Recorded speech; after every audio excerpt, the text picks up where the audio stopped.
नमस्कार दोस्तों। आज हम बात करेंगे 2026 के पश्चिम बंगाल विधानसभा चुनाव की। लेकिन सिर्फ ऊपर ऊपर की राजनीति नहीं, बल्कि अंदर की असली सियासत समझने की कोशिश भी करेंगे। पश्चिम बंगाल में कुल 294 विधानसभा सीटें हैं और सरकार बनाने के लिए 148 सीटों की जरूरत होती है। मौजूदा विधानसभा का कार्यकाल मई 2026 तक है। इसीलिए संभावना है कि चुनाव अप्रैल मई 2026 के बीच कराए जाएं, जैसा कि आमतौर पर इलेक्शन कमीशन ऑफ इंडिया करता है। अगर पिछले चुनाव की बात करें तो 2021 में एआईटीएमसी को 213 सीटें मिली थीं, जबकि भारतीय जनता पार्टी केवल 77 सीटों तक पहुंची थी। कांग्रेस और लेफ्ट लगभग खत्म हो गए थे। अब सवाल यह है कि 2026 में तस्वीर कितनी बदल सकती है। सबसे पहले बात करते हैं ममता बनर्जी की। ममता बनर्जी की राजनीति पूरी तरह से जमीनी नेटवर्क पर टिकी है। पंचायत से लेकर बूथ स्तर तक टीएमसी का कैडर मजबूत है। लक्ष्मी भंडार जैसी योजनाओं ने महिला वोट बैंक को सीधा जोड़कर रखा है। अल्पसंख्यक वोट भी बड़े पैमाने पर टीएमसी के साथ माना जाता है। लेकिन इस बार चुनौती भी कम नहीं है। शिक्षक भर्ती घोटाले में कई बड़े बड़े नेताओं पर कार्रवाई हुई। संदेश खाली विवाद ने राष्ट्रीय स्तर पर सुर्खियां बटोरी। ग्रामीण इलाकों में कटमनी जैसे आरोप भी चर्चा में रहे। यही वो मुद्दे हैं जिन पर विपक्ष उम्मीद लगाए बैठा है कि एंटी इनकम्बेंसी पैदा होगी। अब हम उस हिस्से पर आते हैं जहां से 2026 के बंगाल विधानसभा चुनाव की असली तस्वीर तय होगी। सीमावर्ती जिले, मुस्लिम वोट और एसआईआर यानी स्पेशल इंटेंसिव रिवीजन की प्रक्रिया। पश्चिम बंगाल की लगभग 2200 किलोमीटर लंबी सीमा बांग्लादेश से लगती है। यही वजह है कि यहाँ घुसपैठ और वोटर लिस्ट का मुद्दा बरसों से राजनीति के केंद्र में रहा है। इलेक्शन कमीशन ऑफ इंडिया ने जब भी स्पेशल इंटेंसिव रिवीजन किया है तो उसका मकसद आधिकारिक तौर पर साफ होता है: फर्जी नाम हटाना, डुप्लीकेसी एंट्री खत्म करना, मृत मतदाताओं के नाम हटाना और नए पात्र नागरिकों को जोड़ना। लेकिन पश्चिम बंगाल में यही प्रक्रिया राजनीतिक तूफान बन जाती है। सबसे पहले समझिए किन जिलों पर सबसे ज्यादा असर पड़ सकता है। मुर्शिदाबाद, मालदा, उत्तर 24 परगना, दक्षिण 24 परगना और नादिया, ये वे इलाके हैं जो बांग्लादेशी सीमा से लगे हुए हैं और जहां मुस्लिम आबादी 30% से लेकर 65% तक मानी जाती है। इसीलिए एसआईआर शुरू होते ही बांग्लादेशी सीमा पर लोगों का जमावड़ा हो जाता है, क्योंकि वे अपने अपने घर छोड़कर बंगाल से निकलकर बांग्लादेश की तरफ जाने की तैयारी करते हैं। इनमें ज़्यादातर रोहिंग्या और बांग्लादेशी होते हैं। इन जिलों की करीब 60 से 70 विधानसभा सीटें सीधे तौर पर अल्पसंख्यक वोट से प्रभावित होती हैं। भारतीय जनता पार्टी का आरोप है कि सीमावर्ती इलाकों में अवैध घुसपैठियों के नाम मतदाता सूची में शामिल होते रहे हैं और एसआईआर के जरिए ही वोट बैंक की सफाई संभव है। बीजेपी इसे राष्ट्रीय सुरक्षा और निष्पक्ष चुनाव का मुद्दा बताती है।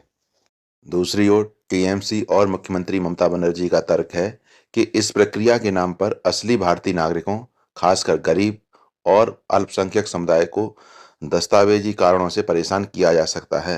ममता बनर्जी पहले भी चुनावी प्रक्रियाओं और केंद्रीय एजेंसियों की भूमिका को लेकर अदालतों का रुख कर चुकी हैं। सुप्रीम कोर्ट ऑफ इंडिया में चुनाव से जुड़े मामलों पर बहस होती रही है, लेकिन मतदाता सूची संशोधन का संवैधानिक अधिकार अंततः चुनाव आयोग के पास ही रहता है। इस बार हद तब हो गई जब ममता बनर्जी एसआईआर के मुद्दे पर चुनाव आयोग के खिलाफ खुद सुप्रीम कोर्ट में गईं और बहस का भी हिस्सा बनी। वहां उन्होंने एसआईआर के अगेंस्ट कई सारे तर्क दिए। अब ये सवाल जरूर आता है कि ममता बनर्जी इतनी बेचैन क्यों हैं, जबकि चुनाव आयोग कई बार स्पष्ट कर चुका है कि एक भी पात्र मतदाता का वोट नहीं कटेगा। राजनीतिक रूप से देखें तो टीएमसी की सबसे बड़ी ताकत उसका कंसोलिडेट माइनॉरिटी वोट माना जाता है। अगर एसआईआर के दौरान बड़े पैमाने पर नाम हटने की शिकायतें सामने आती हैं तो टीएमसी इसे अपने वोट बैंक पर सीधा असर मानती है। यही वजह है कि पार्टी इस मुद्दे पर बेहद सतर्क और आक्रामक रूप अपना रही है। अब हम बात करते हैं पश्चिम बंगाल की राजनीति में सबसे चर्चित और विवादित विषयों में से एक हुमायूं कबीर के बारे में, जो चुनावी माहौल को गर्म कर रहा है। मुर्शिदाबाद के बेलडांगा में बाबरी मस्जिद जैसे ढांचे का शिलान्यास करवाने के कुछ ही घंटों बाद टीएमसी से निलंबित विधायक हुमायूं कबीर ने बड़ा राजनीतिक बयान दिया। उन्होंने कहा कि वे एआईएमआईएम के साथ बातचीत कर रहे हैं और साथ मिलकर आगामी बंगाल चुनावों में उतरने की तैयारी में हैं। कबीर का दावा है कि यह गठबंधन दोनों मुख्य पार्टियों टीएमसी और बीजेपी को रोकने के लिए एक मजबूत विकल्प पेश करेगा और वे मिलकर राज्य में एक नया राजनीतिक समीकरण बनाएंगे। हालांकि एआईएम एआईएमआईएम की तरफ से गठबंधन के दावों पर कुछ समय बाद ही सफाई भी दी गई, जिसमें पार्टी ने स्पष्ट किया कि अभी तक कोई औपचारिक गठबंधन तय नहीं हुआ है। कबीर ने दिसंबर 2025 में बाबरी मस्जिद के मॉडल के शिलान्यास को राजनीतिक के मंच पर बड़ा कदम बताया और यह भी कहा कि उनका लक्ष्य बंगाल में अल्पसंख्यकों के वोट बैंक को संगठित करना है। इन घटनाओं और बयानबाजियों ने न सिर्फ बंगाल विधानसभा चुनाव की राजनीति को गहराई से प्रभावित किया है, बल्कि टीएमसी के अंदरूनी संगठन और ममता बनर्जी के लिए भी एक नई चुनौती खड़ी कर दी है। अब बंगाल विधानसभा चुनाव का गणित समझते हैं। अगर सीमावर्ती 60 से 70 सीटों में से सिर्फ 15-20 सीटों पर भी 2 से 3% वोट का उतार चढ़ाव होता है तो नतीजा बदल सकता है। 2021 में कई सीटों पर जीत का अंतर 5,000 से 15,000 के बीच में था, यानी छोटी से छोटी सूची परिवर्तन भी बड़ा असर डाल सकती है। नरेंद्र मोदी, अमित शाह और उत्तर प्रदेश के मुख्यमंत्री योगी आदित्यनाथ पहले भी घुसपैठ और सीमा सुरक्षा को चुनावी मुद्दा बना चुके हैं। 2026 में यह मुद्दा फिर से तेज हो सकता है, खासकर अगर एसआईआर को लेकर बहस बढ़ती है। साथ ही एआईएमआईएम और उसके प्रमुख असदुद्दीन ओवैसी भी कुछ सीमित सीटों पर प्रभाव डालने की कोशिश कर सकते हैं। अगर अल्पसंख्यक वोट में थोड़ी भी टूटन आ जाती है तो टीएमसी के लिए चुनौती बढ़ सकती है। असल में एसआईआर चुनावी रैलियों से ज़्यादा खामोश लेकिन गहरा असर डालने वाला फैक्टर है। मंच से भाषण बाद में होता है, लेकिन मतदाता सूची की अंतिम प्रति पहले तय करती है कि कौन वोट डालेगा और कौन नहीं। यही वजह है कि 2026 का बंगाल विधानसभा चुनाव न सिर्फ राजनीतिक नारों से बल्कि प्रशासनिक प्रक्रियाओं से भी तय होगा। अगर एसआईआर बिना बड़े विवाद के पूरा हो जाता है तो मुद्दा शांत हो सकता है, लेकिन अगर इसमें राजनयिक आरोप प्रत्यारोप बढ़ते हैं तो सीमावर्ती जिलों की सीटें पूरे चुनाव का परिणाम तय कर सकती हैं। बंगाल की राजनीति में असली लड़ाई अक्सर वहां होती है जहां कैमरे कम पहुंचते हैं, बूथ स्तर पर, सूची संशोधन के दौरान और आखिरी हफ्तों में। 2026 में भी शायद यही कहानी दोहराई जाएगी। अब बात बीजेपी की। 2021 में 77 सीटें जीतना बंगाल में उसके लिए ऐतिहासिक था, लेकिन 2024 का लोकसभा चुनाव 2019 जैसा नहीं रहा। इसका मतलब है कि विधानसभा चुनाव में पार्टी को सिर्फ राष्ट्रीय चेहरों के भरोसे नहीं रहना चाहिए। प्रधानमंत्री नरेंद्र मोदी, गृह मंत्री अमित शाह और उत्तर प्रदेश के मुख्यमंत्री योगी आदित्यनाथ की रैलियां जरूर होंगी, लेकिन बंगाल का चुनाव अंततः स्थानीय संगठन तय करता है।